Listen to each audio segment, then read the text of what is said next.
Ladies and gentlemen, please be seated and remain in your seats while the president and official party depart the platform. For safety reasons, your ushers will release your section in an organized manner, following the playing of our national march, The Stars and Stripes Forever.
Thank you all. Thank you. A lot of work for you. Thank you all. Thank you.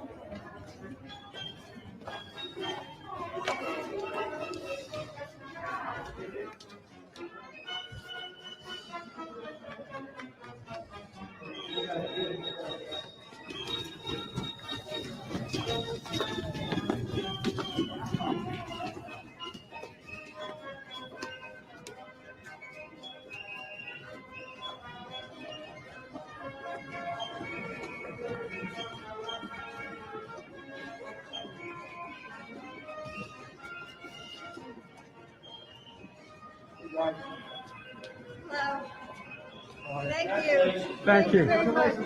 Thank you.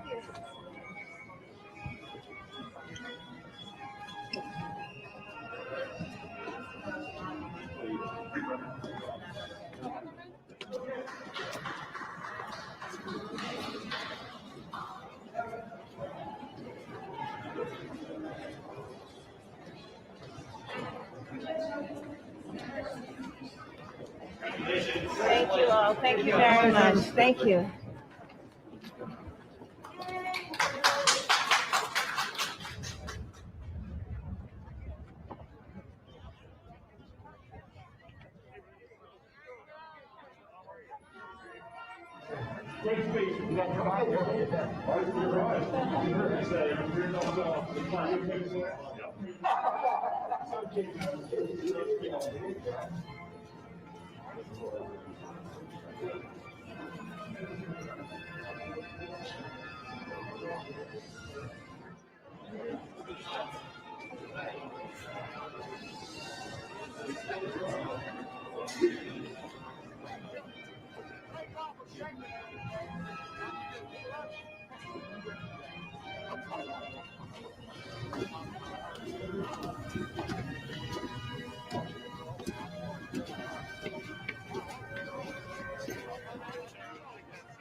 Okay.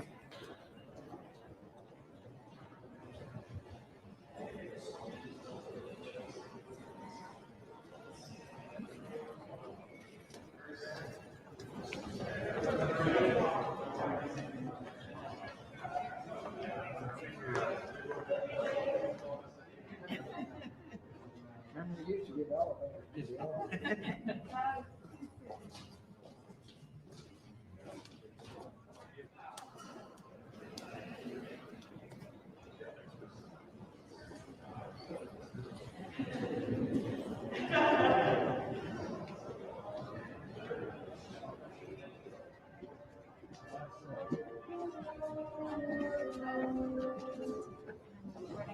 We're gonna cut this right here.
Now, how about that, Carol Johnson? Hey, this is an exciting day. Yeah. Very well executed ceremony, I would say.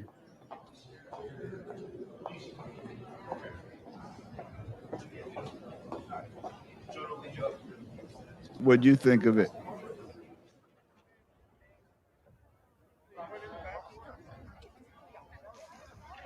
Even with the social distancing, the crowd looks a lot bigger than it did 4 years ago. Yeah. That's true. That is true. I am glad to see everybody there wearing masks wherever possible. I still wouldn't want to be there, but I understand why everybody had to be there. And this is a situation. I understand why people did what they did. It was important. It was important for them to have this ceremony, and it was Absolutely. very, very well executed. Everybody did their part. Lady Gaga tore up the Star Spangled Banner. I don't even Didn't like she? that song. Yep. I mean, even J-Lo was good. J-Lo was good. Lady Gaga was good. Garth Brooks was great. You know. Yes. And the Let's poet give our laureate, oh my goodness, she was amazing. Oh yeah, she tore it up, and the brother who did the benediction as well. Yeah, yeah. Yep. And the sister doing the signing, it was really a beautiful service. Absolutely, absolutely. President Biden's speech was the best speech he's ever given in his life. Yes. It was the speech that he needed to give, and the speech that he gave that not only showed his authority and his readiness to be the president now, but to also his tone was so important. Yes. He started out strong, and then at one point he kind of brought it down and was just very, very conversational about the whole thing. So it was really, really just what was needed. And it was such a contrast to what we've been dealing with the last 4 years, with just a lot of bluster and me, all about him. And he made it about the country. And really very, very strong healing words. Yeah. It was personal and it was compassionate, Mm-hmm. and it's just something we haven't heard in such a long time. As I like to say that the office of the president has been vacant for the last 4 years. But before that last group came in, that's the last time we saw any real compassion and just talking directly, not even to the people, but to the heart and the souls and the spirits of the people, that they can grasp some hope. Because right now, never before, people they don't have faith. People don't have a lot of faith. So those people that don't have faith needs hope. And he provided that and more today, and it brought tears to my eyes on several occasions. Yeah. Yeah. So a good day for America, a good day for all of us, in terms of at least a road back. And what I also liked about his speech is that he acknowledged all the problems we have to deal with. He didn't shirk away from any of them. And that's important because we can't really sugarcoat it. It's like there's still a lot that needs to happen, for us to get through all this. And I see Sir Wale is with us today. Hey, Wally, how are you today? I'm fine. Good morning. Yeah. Yeah. How are you feeling about this moment? I feel pretty good about it. At least it's starting out in a direction. It's heading us in a direction that country kind of needs to go into, and he put his word on that he's going to try to fulfill it. So now it's up to the country now to do its part. Because he can't do this by himself, and the country has to try to come together. My thought is, how do you approach the people, the unapproachables, those people that have been stuck in a way since slavery, and how do you deal with that situation? I'm not saying it's not being dealt with. That's just my question. We as a people don't have a problem helping and even loving our oppressor, so to speak. So for us to forgive, it's a lot easier. But now those individuals that maintain their frame of mind, as far as, again, the white supremacist attitude and better than thou attitude and complete separation attitude, how do you get past that? That's and we can't leave those. Yeah, we can't leave those elected officials behind. That even now, as we speak, they are so angry that Georgia went blue. But more than that, they're angry that a black man, the first black man and the first Jewish man, was elected to the Senate. That there are still those people that align with that past government, that past, I gotta say, group of people, because I don't want to call them an administration, because I'm not sure what they were, but they're still aligning with them right now as we speak. They got to dig into the Constitution and do something about these elected officials, because they are literally trying to change a law and actually break the law at the same time and gathering steam, so that they can still continue to suppress and stop what happened in Georgia. We can't have these people continually separating the country, and we're trying to move forward. We're not just talking about Georgia. This is throughout the country. We have this right here in New York City. We have it upstate. We have it in a lot of northern states. It's all over the country.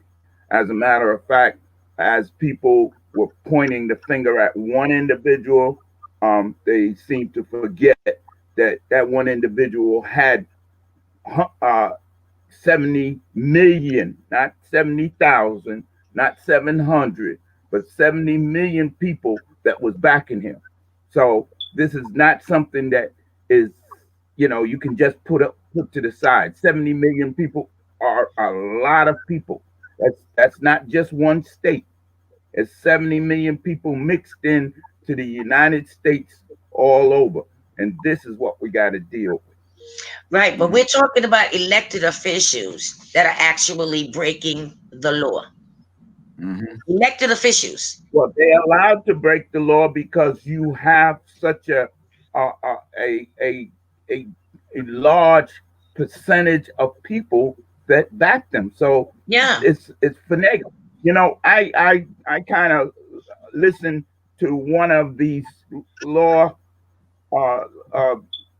what would you call it, legislators the other day after the insurrection, and he was totally, what would I say, angry at them. I mean, he was really angry at them. But in my feeling, my personal feeling, was he that as angry as he was that his house was invaded as the black people whose house had been invaded and the woman killed? Was he that angry? And then when the police officers are exonerated, was he that angry? He only felt that anger when it hit him. And the same people that have been doing this stuff for years, and just because they were emboldened, now came at him. So, but as long as it wasn't coming at him, it was all right.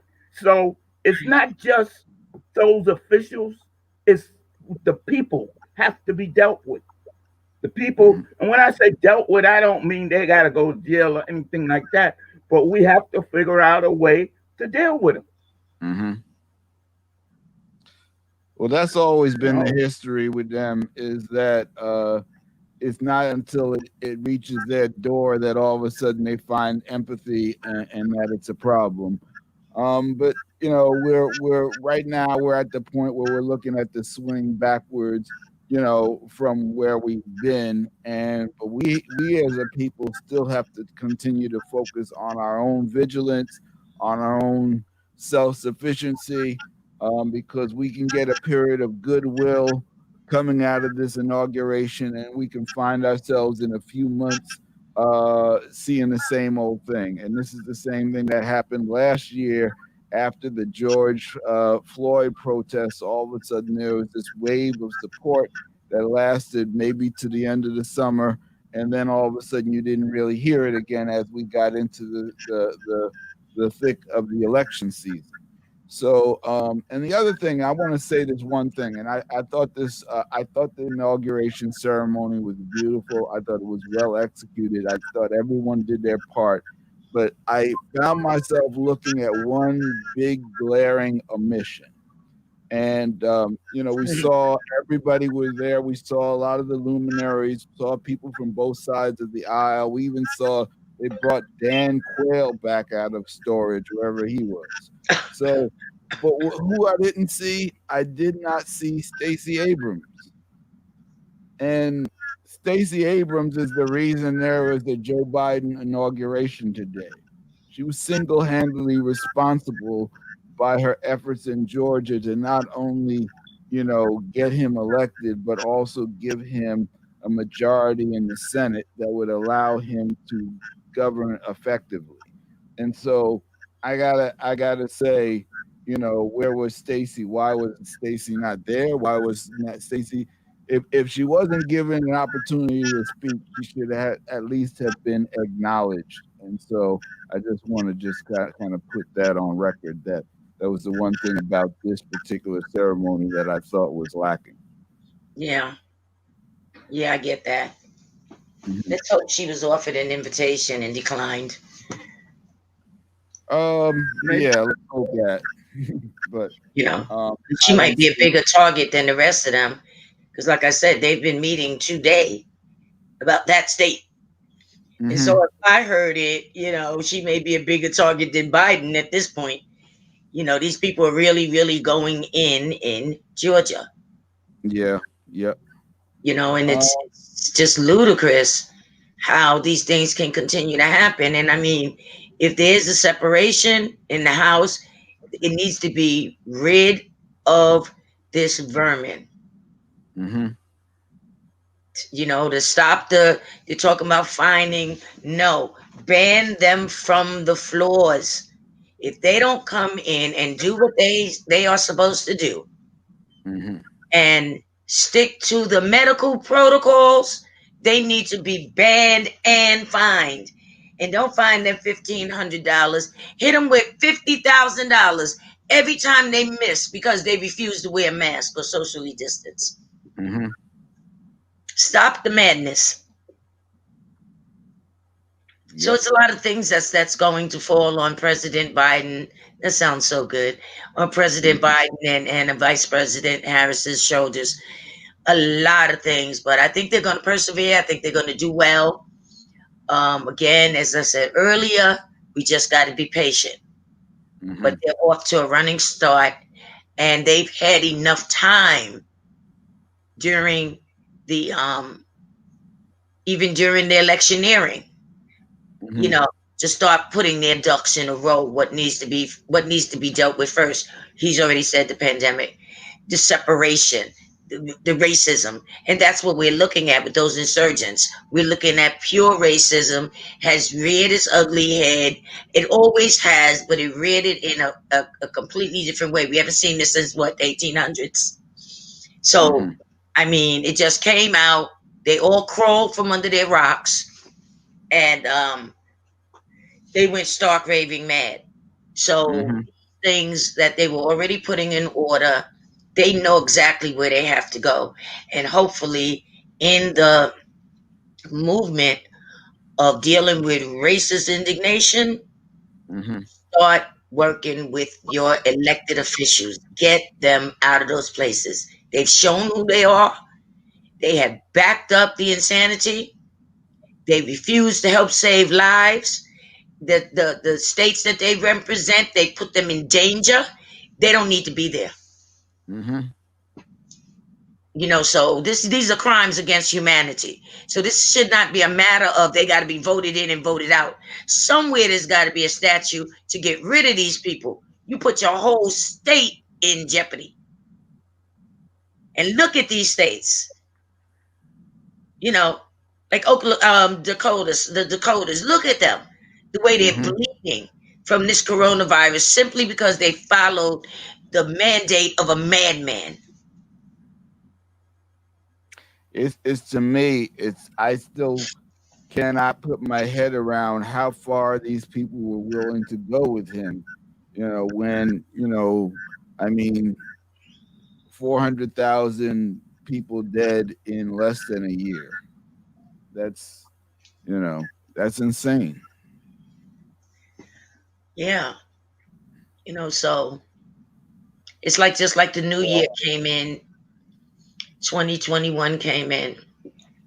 But it's impossible to leave 2021 behind. The anger, the pain, the grief, the disbelief. I mean, it's almost impossible. Yeah, we want to move forward, but what happened then? In order to move forward, you need to start clearing the wreckage of some of that past. And there's just some things that they've got really a job, a bigger job than I can even imagine ahead of them. But I wish them well, and I believe they're going to do well. Well, one thing that President Biden did also in his speech that I thought was so important was not only to acknowledge the 400,000 people dead, but to stop and have a moment of prayer for them, because this was the first time that, at the head of the national stage, we had an acknowledgement of this, profound loss of life. Yeah. That's 400,000 families that are grieving, that are, that's millions of people who are grieving based on all the people that those 400,000 people know. We all know how many people we've lost personally, and I don't think I know anyone who hasn't lost someone personally. Yeah. And that's, across the board now. When we started out, it was a New York thing, and now it's a shared experience by, everywhere in America, that people have lost, elders. Some people have lost children, Yeah. brothers, sisters, husbands, wives, co-workers, people you went to school with. We all know somebody who has passed from this, and today was the first time we just had a national acknowledgement that we're in pain, that we are a country that is grieving, and as we're fighting the pandemic and fighting to heal, we're also in a state of grief. People are in a state of depression, in a state of loneliness and isolation. There's a lot going on right now in every sector, and people are afraid of losing their houses. Many people have already lost their jobs. There's food insecurity. There's a lot of things that we just all have to contend with. But it starts at least by having the leadership of the country acknowledge that there is a problem, not going around, pretending that there isn't. It's the first place that we can start to at least turn this thing in another direction. Yeah. So I want to acknowledge it is 12 p.m. I'm going to do a quick radio check on our New York North a 24-hour exercise. So hang on. Please don't call it an exercise. Okay, it's not an exercise. It's a live deployment. This is New York Central on the New York North radio network, available for radio checks station. New York Central will be standing by till 1400 hours. New York Central standing by. So once again, we have deployed several volunteer radio groups in Upper Manhattan and the Bronx. Wally, do you want to just say a couple words about this deployment? Yes, we have New York North Radio Network. It's a combination of various organizations that have joined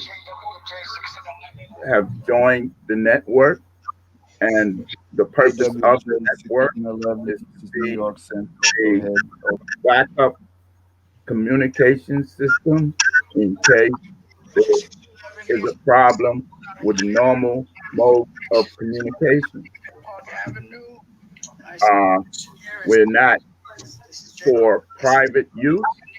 This is for use of organizations, agencies that are their mission is to help the public.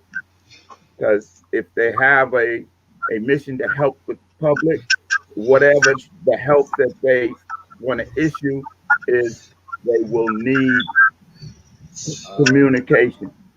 And so we want to be a backup for those organizations in case there is a lack of normal modes of communication, or even if there is no normal communication. We practice on a regular basis, And today, being that there was such a high alert throughout the nation, we felt that we should be prepared, and hopefully there would be no incident. But if there became an incident and our services were needed, we would be already up and running. So this is what we are doing right at this particular time, and we will be up and running until 8 o'clock tomorrow morning. Pretty much. Great. So we received radio checks from JWJ 1611 and New Brad 1. And so our deployment is underway. And it's a great feeling to connect, and it's a great feeling to be a part of this response. Get information, have to put it on the air, inform our community that we've been blessed to be able to be on the inner circle to get this information, to disseminate it to people. And we're not going to stop doing that. So as always, we ask you to share this information. Information is power, and it's like you can't make people take the information, but share it anyway. Just plant a seed. Plant the seed. Don't stop planting the seed. But you, by all means, those that understand it, those that get it, you make sure that you remain safe and that you adhere to what needs to be done. But it's awesome when you can give somebody something when somebody's nervous or they're frightened, or with the testing, with the vaccine, that you can give them some viable information that they can make their own decision. That's powerful. It's really, really powerful. And so, I'm grateful to both of you guys. I tell you, Bob Ponce, Wale Abdul-Noor, you guys rock. And I'm so grateful and honored and blessed to be a part of this unit. We got like minds. We don't always agree. That's what makes the unit so strong, because we don't always agree. And in those disagreements, we start to see, wait a minute, what he said made a lot of sense. Let me rethink that. And hopefully you're saying what she said makes a lot of sense. Let me rethink that. So it works because we have like minds, we have like spirits and like hearts.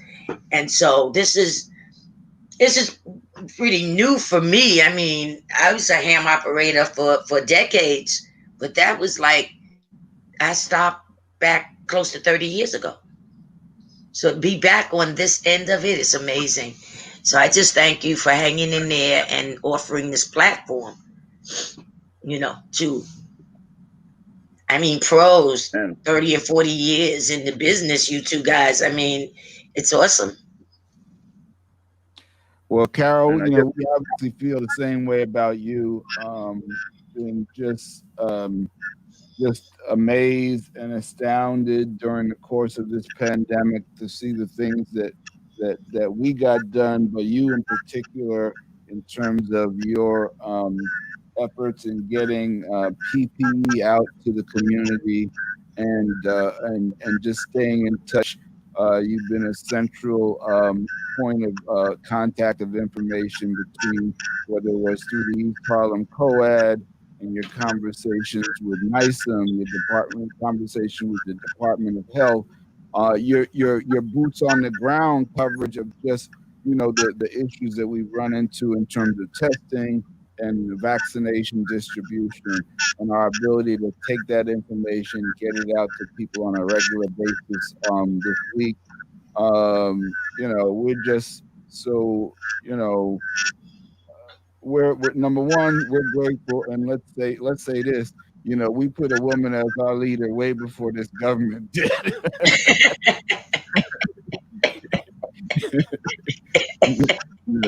that if there's anything we'll take credit for the wisdom was I think we'll take credit for the wisdom of understanding our various skill sets and where we were best deployed and not taking an ego-based position of it, because that's why we've been so effective. We do what we have to do, but understand that we all have a role to play.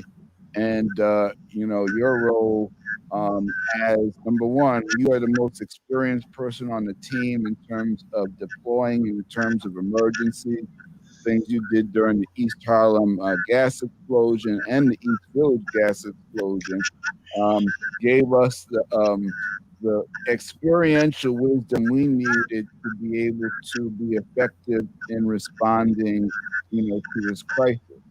And we continue to do that by adding on, by continuing to collaborate with other organizations. Wally's work over the last year in terms of putting together this coalition of radio groups to go forward so that we could start this New York North network, which is also historic, in terms of a community-led communications network that is independent of any other organizations but ourselves. And for us to have the ability to go live at any point in time and be able to put our information out on social media, as well as communicate by text, by smartphone radio, by handheld radio, by amateur or ham radio, by everything but pigeons. And truth be told, we got some pigeons on the roof of my building. I'm gonna learn what those guys are doing. And if we have to use the pigeons to get messages across in an emergency, we can do that too. I'm glad that you recognize that, because that's our next area of being able to communicate without electricity at all. But I just wanted to also, for those that may be new, we're looking at the today's events on the um, display, but this is actually part of the platform that we use in an emergency, in which we can, instead of having a person describe a situation, we can actually show it, we can record it, and we can pass it on visually, because like they say, uh, a picture is worth 1,000 words.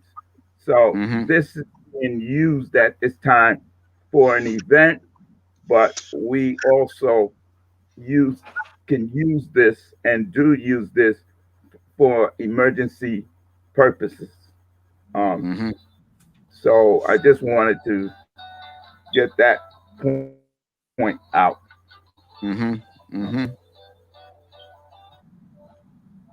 Okay. So, we got our work cut out for 2021. We're off to a good start. I'm glad that as an organization, we're going to be working directly with the New York City Emergency Management on rolling out some new initiatives, just as we worked in the past with the New York Department of Health and Mental Hygiene, and at the same point in time, to have these different connections in the community, is that's where our strength is having, a real network of it's not just the technology is only as good as the relationships behind it. And so we've done a really good job of making sure we have all the relationships in place that help us do what we need to do. Yeah, I'm sorry I had to jump out for a second.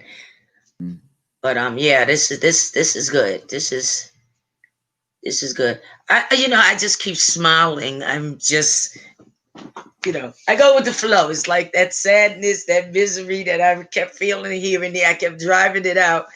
But I'm like so hyped now. The way things are going, the way the teams, have grown. Great, great, great, tremendous job, Wale. You just stayed vigilant. and just kept pushing, and not just pushing, but building other coalitions, building the Southeast Bronx Emergency Network, participating in the other network that these networks all started just before the pandemic. The one that we were doing with LES Ready, Lower East Side Ready, and bringing in teams to create a citywide response of COADs, which is Community Organizations Active in Disasters.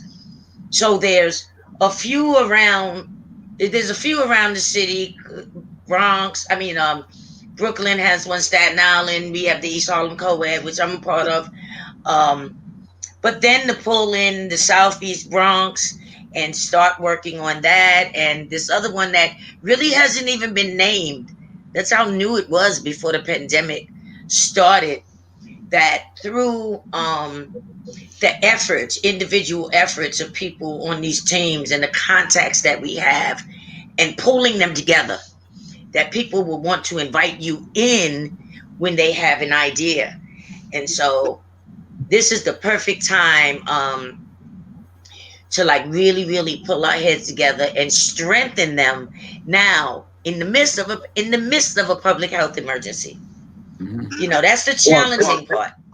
But this is how exactly what you said. Everybody's saying Biden, Biden, Biden, Biden. It's not Biden. It's what you just said.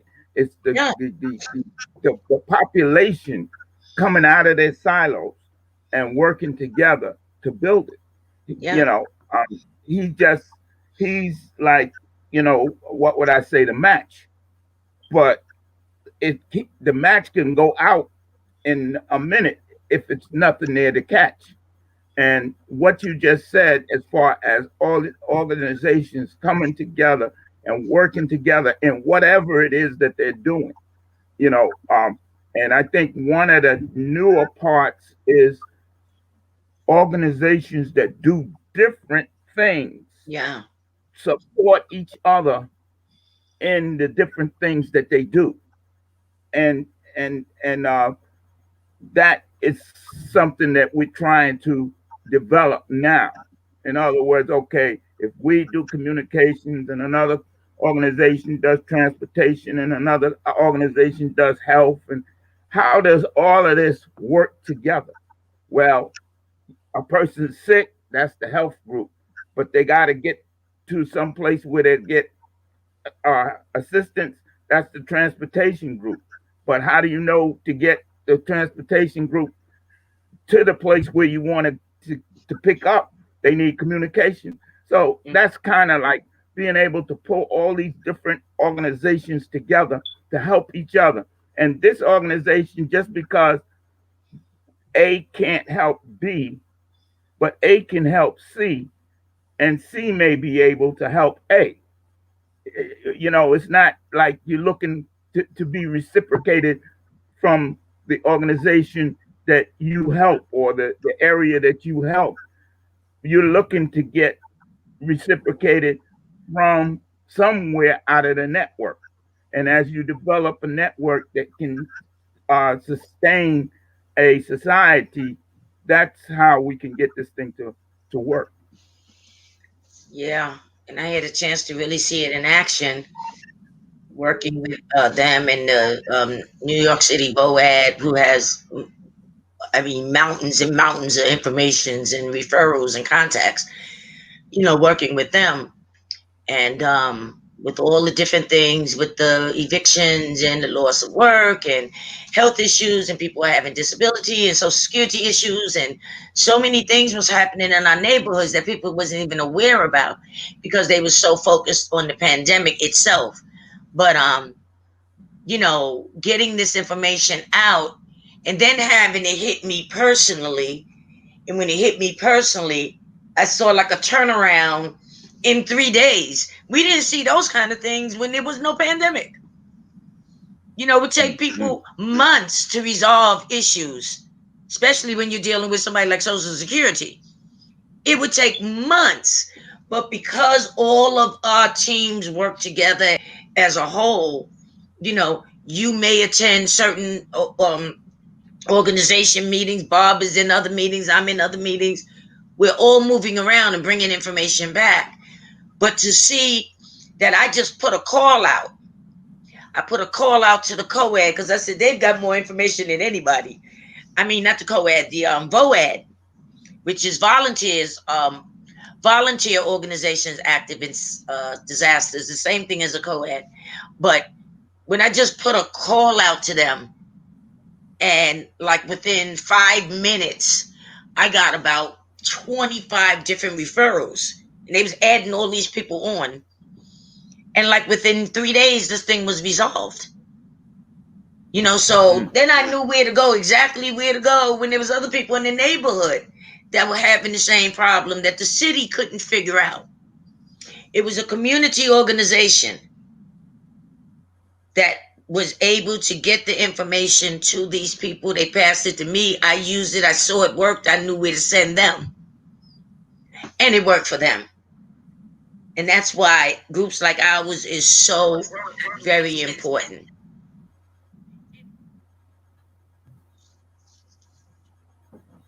Well, like I said, this is what is going to make the dream or the forecast or whatever it is that you want to call the president to have. It's the people that have to make it happen. They have to be supported. The government needs to help with the resources to help to make it happen, but it's going to take the people. And I think that he understands that. That's the difference between one of the differences that I think that this administration has, not even the administrations prior to the last one. I think he has a more of an understanding that it's the community groups, the community, at the community level, that things got to change. I think that is more ingrained in this. This will be more ingrained in this administration than previous administrations. So it's vital that the community groups now get their act together. They got to come out of their silos. It's all about, just this one particular organization, but how can we work together?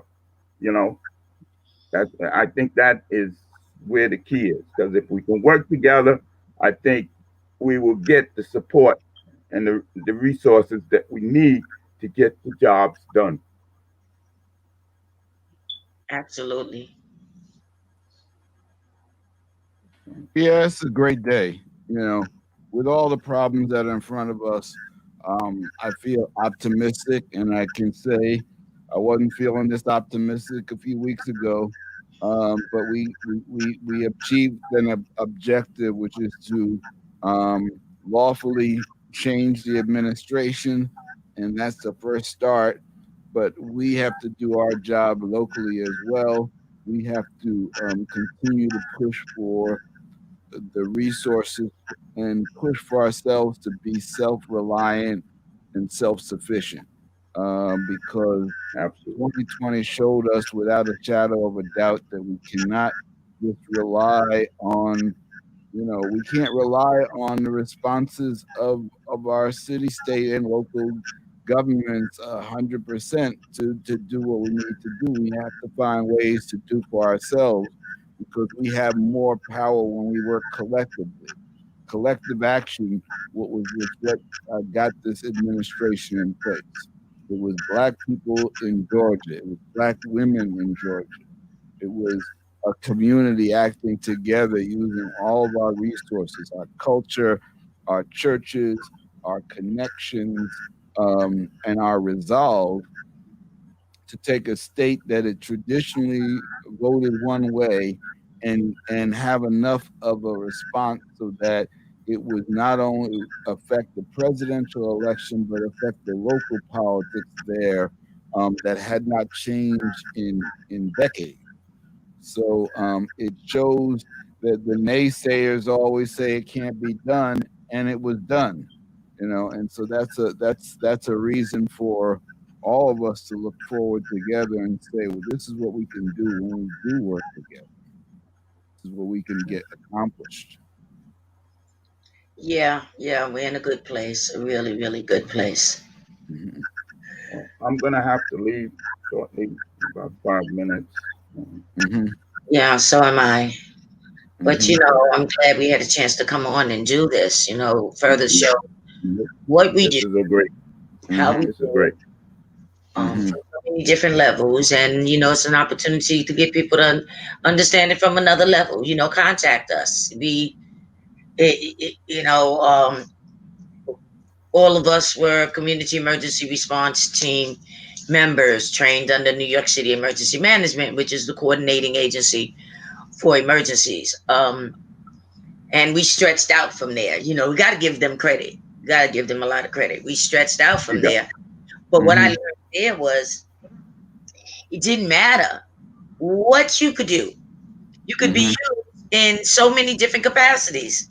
It wasn't about, they had blind people, they had deaf people on teams, they had handicapped people. Heck, I use a wheelchair, a scooter. People were on canes and walkers, and they had teams like out in Staten Island. No, even in Manhattan, one of our sister teams, where you had team chiefs that was 85 years old. And those people were out there diligently working in their communities, and we worked together. So it didn't matter what your capabilities were. Groups like these, people can use you. We also recognize that before we got to certain stages in our lives, we had so much expertise, so many different trainings, different jobs that we did. And when you pull all of that together, because it's not just communications, you need people who can communicate. You need boots on the ground. You need ears to the ground. Graphic artists. There's so many different ways that people can be used in a communication group such as this. So it's just a matter of coming in, no fear. We're actually all still learning because every day things change. So, it's like a call for people. You see our website, you see our email, you see our number, put the number up again. And, call, leave a message, let us know what what your thoughts are. And if you can consider joining a team like this. The one thing we do, we're a serious team. We take what we do very, very seriously. So keep that in mind.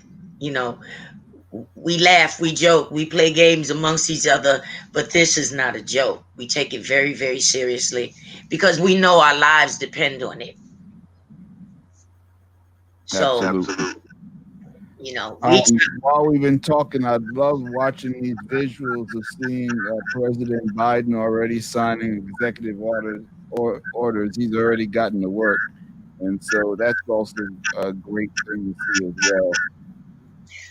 He's standing by his word. He said that. Yep.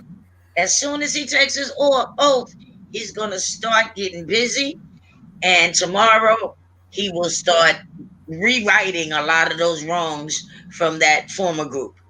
And today is like, let's get this vaccine out. Let's make sure that we can get enough vaccine out now so that people don't run out as we produce more and make more available. It's just that it's a lack in the amount that people are getting. Even Cuomo reached directly to Pfizer. We need the vaccines. We need more. We can't wait for the old group. I just can't use that word administration because they didn't administer anything.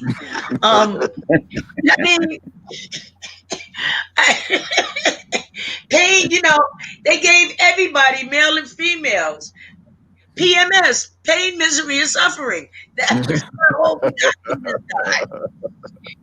so now you understand what that means, guys. But immediately it's like, let's get out millions, 100 million doses.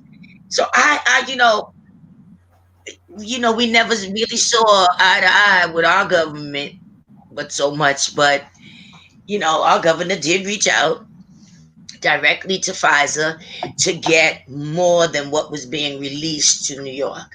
Mhm. And because we were so hard hit that you really, really, really, really got to get people vaccinated here and try to do a turnaround. Mhm. You know, so Yeah. I'm so glad we Well, had this. thank you for inviting me. Thank you for inviting me on. This is Oh, really a historical day, and what we're doing, I think, is a historical feat. Um, Bob, you really uh, take this social media to another level that mhm. not too many other people do. Mhm. I don't know anybody else that does, but I, you know, so all I can say is that we got to keep going. Carol, like you said, Carol is the team chief of HEN, and the reason she's the team chief of HEN because basically what Bob said is he had more experience in activation of emergencies than anyone that I know, including people that are in the emergency management agency. Um, there are a few that have been around for a while that can um, dispute that, but she has been on the ground as a volunteer responder for just about every uh, emergency, the hurricanes and gas explosion and God knows whatever else, and gets all over the city, Queens, Staten Island. She told me one time about she went to a place where her the cab that was taken didn't want to go because he was scared to get caught in the mud. And from the aftermath of the hurricane, and she just continued to go and got him to go, and he saw her passion to help, and rather than just drop her off and leave her, he waited until she did her job and brought her back out of the place. So she's a real, real, real soldier, just like these soldiers that we see out here. She's a soldier, you know. So this is really um, fitting that we are part of this. It's really fitting, and toot your own horn. Okay, yeah, I'm a toot our horn because the same soldiers that you see out there are the same soldiers that's on this network. And I'm gonna leave with that. All right. Well, listen. We gotta go with you first of all, Wally. You got this thing started, and you're still in there pushing the envelope to make it go further. But everything you said about Carol is true and more. The bridges that she's built, because she's built the right bridges in all of the agencies that we need to be in touch with. But she hasn't built the wrong bridges because she doesn't suffer fools or foolishness at all, at all. And that's what we need, because it's about creating, a culture, and the culture of Harlem Emergency Network, of CERN Citizens Emergency Response Network, South Bronx Emergency Network, all of the radio groups that we're working with. Our culture is of excellence, but it's also of not dealing with nonsense, of holding ourselves to higher standards. And that higher standard is just a higher standard of common sense, because we can get through everything with common sense, but we don't have the luxury of foolishness. You know, there are a lot of people in this country that have had the luxury to be stupid, but even that, has slammed into their face because they took it too far. Because COVID does not acknowledge white privilege at all. COVID COVID doesn't acknowledge anything. It just goes and does what it does. And the only way to deal with it is to deal with it as a fact. Deal with the facts, deal with the data, deal with the research, and we as a small community group have done a more effective job about dealing with the facts and dealing with the research and communicating that to our community than entities that have way more resources, and whether it be the media, whether it be some of the agencies that are tasked with getting this information out there. We've done a better job, and we will continue to do a better job. And the reason we do is because we put that out, and the people who we're connecting with gravitate toward that approach, that culture, that commitment for us to do what we do and just do it in a no nonsense way that's inclusive. But we're not here this is not a social club. We've never been a social club, even though we've developed strong friendships out of this. But the friendship is based on mutual respect, mutual excellence, our ability to do what we need to do, our ability to combine our skill set together to do something bigger and greater, and just a sense of understanding how powerful our community is. I mean, talk about history. We live in a historic community. And for the last 150 years, historic things have been done out of our communities here. And we want to make sure that the generations coming behind us can continue to do those things. But everything we do today is so important because we're at an inflection point where things can either get significantly better or they can get significantly worse. And we make no illusion, the fact that we have a new president does not mean that we automatically get better, because of the set of problems that President Biden is dealing with are even greater than the set of problems that President Obama dealt with. And he dealt with a mess coming in, but mostly the mess was the economics of the country, which is in and of itself a tremendous thing to deal with. But to deal with that and a pandemic and economic conditions that are even worse than they were in 2008, it's a lot. And it's not up to the president to fix all the problems. We've got to fix our problems locally as much as we can. We have to take responsibility for our health and well-being. It's so interesting that the themes that we have talked about, whether it be in Harlem Emergency Network, Citizens Emergency Response Network, we've been talking about food, we've been talking about health, we've been talking about communications. All these themes that we've been talking about are more important now than they ever were, and we have to rise to the occasion as President Biden exhorted all Americans to do. But particularly for our community, we have to do it, and we have to do it together. So that's my story. Thank you for inviting me. Thank you for inviting me. And I have to leave now, but continue the great work that you do. Okay. Thank you, Ale. Well, we're all about to sign off about now. Yeah, so, well, I'm gonna keep the feed going just till what I'm gonna do, I'm gonna bring the sound back on. I'm gonna stop for a second just so I can reset the feed, and I'm gonna let the sound go in the background. I'm gonna stay live on here till 1400 hours, and we're live on our radio network, and we'll just kind of be able to continue to watch these visuals. But Carol, I appreciate you coming back on.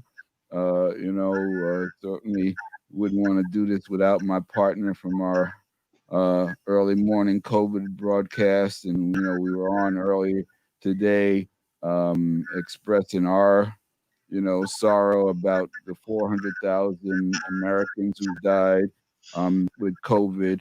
And we also, for people, if you didn't hear our broadcast earlier this morning, it's worth listening to because we gave some really pertinent information about people who are recovering from COVID and what type of protocols you can use to basically maximize your opportunity to recover as quickly as and completely as possible. The information was not information we put together. It was information put together by Hospital for Special Surgery, one of the foremost medical facilities in the country. And so it's very, very viable, and it echoes the things that we've been talking about, and it goes even further with the details. So I recommend that people watch that and share that information. So, Carol, thanks for coming back on. Thank you. You still got your pearls on. I'm still having my pearls. This is a pearl day. Absolutely. So I have another pearl event to go to, but we're still doing the work. I still have to get into some more meetings, like we've been doing. We've been doing for years, but this pandemic has been like, meetings all day long. So I still have some meetings to attend, at least 2. And then I have some Girl with Pearl events. So good day. Well, today is a day that Black women should celebrate. We thank Black women. We thank all of the people who organized to get the result that we needed to move forward. And now we thank everybody who's continuing to do the work that needs to be done to continue to go forward. Absolutely. So we're here in solidarity with our sister Kamala Harris, and that's why we're wearing the pearls. She's an AKA, and I've never pledged the sorority, but she's an AKA, and the pearls actually represent the founders of Alpha Kappa Alpha, which was founded in, I believe, 1905. And so it represents the 5 founding members. And so that's why we're wearing pearls today, standing in solidarity with our sister, the first woman of color. It gives my little cousins hope, my little neighbors hope that they can be vice president and president of the United States. I think it was just 4 years ago we had the first Black president walk out of the house filled with dignity and grace. And now, 4 years later, we see a Black woman. So that just lets you know that, Mr. President, all the possibilities are there Vice President, and our very first second gentleman. Amen to on that. behalf of the American people, it All right, is our honor to present Coad one, custom-made crystal vases you are commemorating relieved, the inauguration. and Hen one, I will be standing by to $1,400. American company has That's a copy. And one Coad is also standing by. All right. It is a good thing I don't have to hand them to you personally. They each weigh, with the base, 32 pounds, but combined 64. But Jill, I know, is very strong and could take them both. Exactly. But the Lennox company is actually based in Bristol, Pennsylvania, which, Mr. President, is a mere 132 miles from Scranton. Since we know today all roads lead to Scranton. The team at Lennox has worked for months to capture the spirit of this inauguration and your incoming administration. Mr. President, your vase features the White House, and Vice President Harris's features the U.S. Capitol. The gifts represent the hope and the faith the American people have placed in you to move our country forward. Thank you. Thank you. Thank you.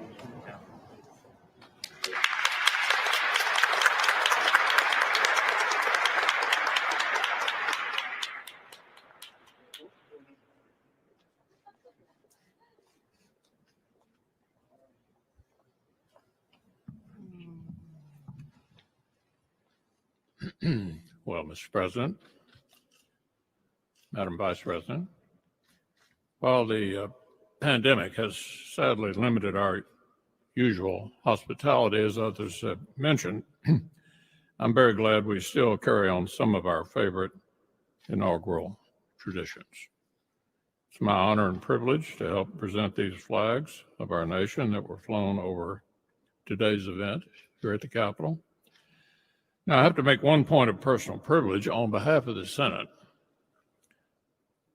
With all due respect to our distinguished speaker and our colleagues from the House, I have to note, not only did we just swear in a son and daughter of the Senate to these houses, but indeed both these former senators skipped the House altogether.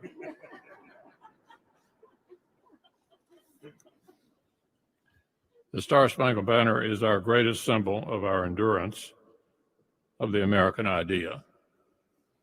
It flies over this building on triumphant days and on tragic ones, over all factions and all parties. And today this flag flew over our former colleague's inauguration as the very first female Vice President of the United States. So to our very distinguished former colleague, Madam Vice President, please accept this flag with the highest compliments and congratulations of the United States Senate.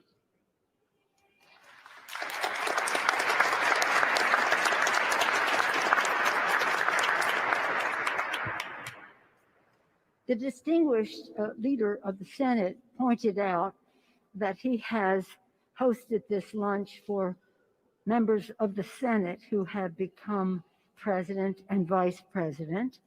But I have the privilege of giving the flag to the President of the United States, the flag that was flown when you were sworn in, Mr. President.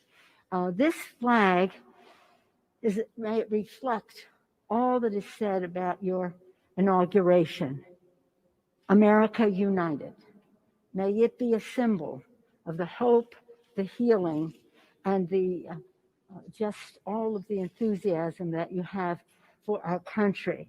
And as we heard the beautiful national anthem, when we're at the stadium and they say, is our flag still there? Then you say, play ball, right there, play ball. So we're going to get ready to play ball. We're ready to go with the inspiration of our flag flying. But again, on behalf of the House of Representatives, it is my privilege to extend to you the flag that was flown the early moment that you were sworn in as President of the United States. Thank you, Mr. President. Thank you, Dr. Biden. Thank you. If we had the lunch, we would have had California wine. Is that not right? Madam Vice President, Mr. Emhoff, congratulations. With liberty and justice for all. Thank you.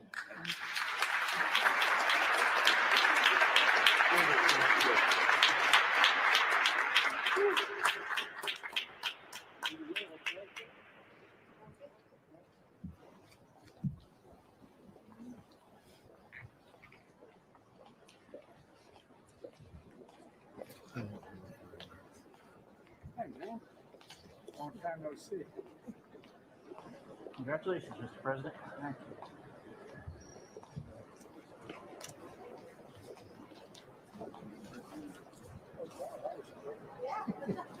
Modern technology, right?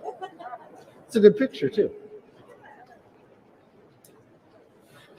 Well, President Biden, Vice President Harris, Dr. Biden, and Mr. Imhoff, on behalf of Republicans and Congress, congratulations. Very proud of you both. When President Washington was sworn in as the first president of the United States, only a handful of people saw the ceremony or heard the famous first inaugural address. Today, the inauguration is seen around the nation and indeed around the world. Yet the task facing the nation is no less momentous than it was in Washington's time. I listened to your speech today. You talked among the tension and division. Our task as leaders is to bind this nation's wounds and dedicate ourselves to the values of all Americans share together. With modern technology, just a few minutes ago, it captured in these pictures. history in the making for all the world to see. This picture should serve as a reminder of that task that we have before us. As a very proud son of California, it is my honor to present to a very proud daughter of California as well. Today, Vice President Harris made history, and all of America should celebrate that. But we should also remember that this is not the end, but just the beginning. As leaders, we are judged not by our words, but by our actions. So let's go forth from here together, accomplish great things for the American people. And every time you look at this photo, remember the beginning of the job we have to do. Congratulations.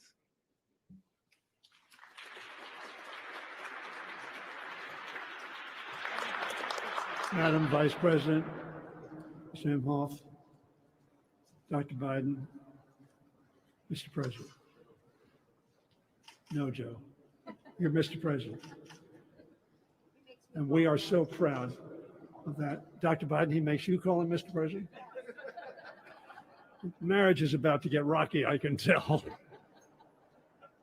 On behalf of the Joint Congressional Committee on the Inaugural Ceremonies, I too am proud.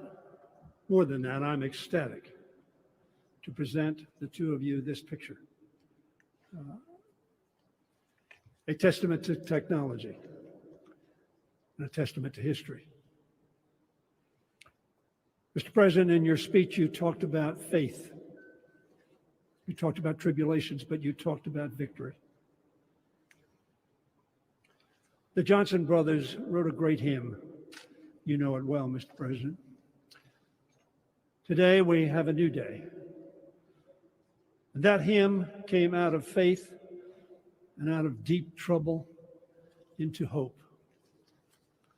And they said, facing the rising sun of our new day begun, let us march on till victory's won. That's what your speech was about. And that's why we are so proud and ready to march with you, President Biden. God bless.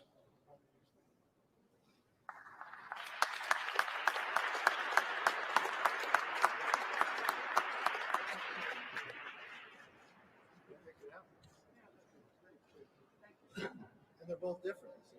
Yeah. There's a whole family in there.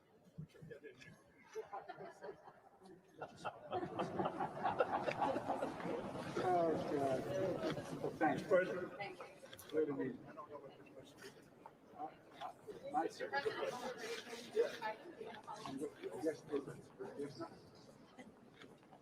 Thank you.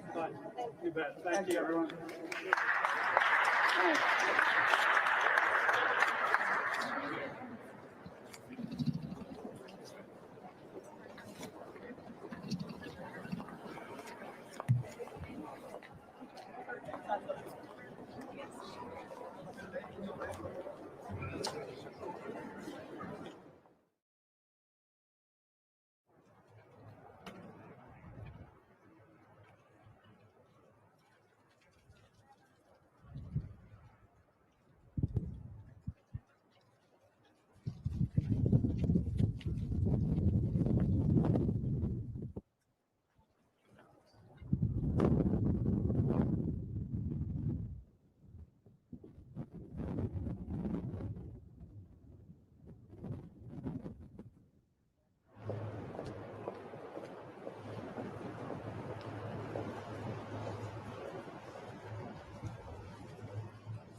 You want me to go hurry him up?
Please repeat. Please repeat me, Brad One.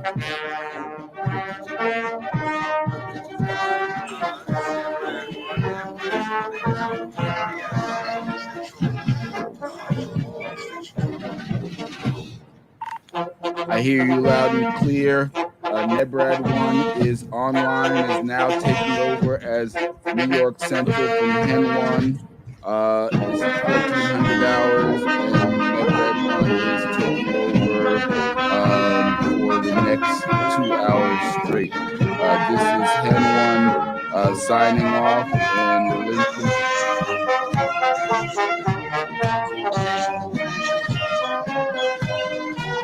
This is Hen One now relinquishing the role of New York Central to Nebrad One. This is Hen One standing down, over and out. Have a good session, Nebrad One.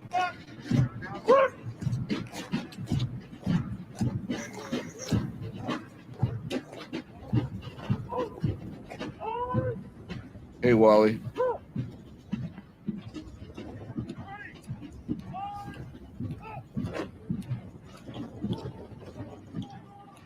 Okay.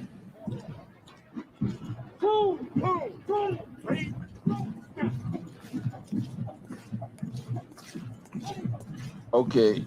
I must have just had the volume down. I thought I was up. Yeah. Okay. So anyone, gotcha. Okay. All right. Okay. All right. Bye.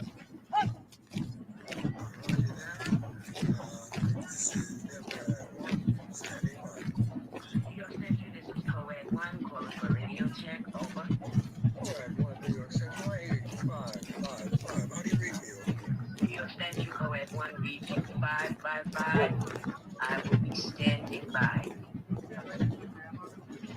One, this is New York Central. Roger that. Thank you. Out. All right, so this is Hen One standing down from the social media portion of this broadcast. We have been broadcasting live on our smartphone radio network. This has been a 24-hour deployment. We started at 8 o'clock this morning, 0800. We will continue through 0800 tomorrow morning. And this is a part of our ability to deploy and respond. We're staying on standby as per our direction based on situation surrounding the inauguration. Thankfully, we have nothing to report. And so we will continue to operate on our radio network And this is Hen 1 out for New York North Radio Network and Harlem Emergency Network.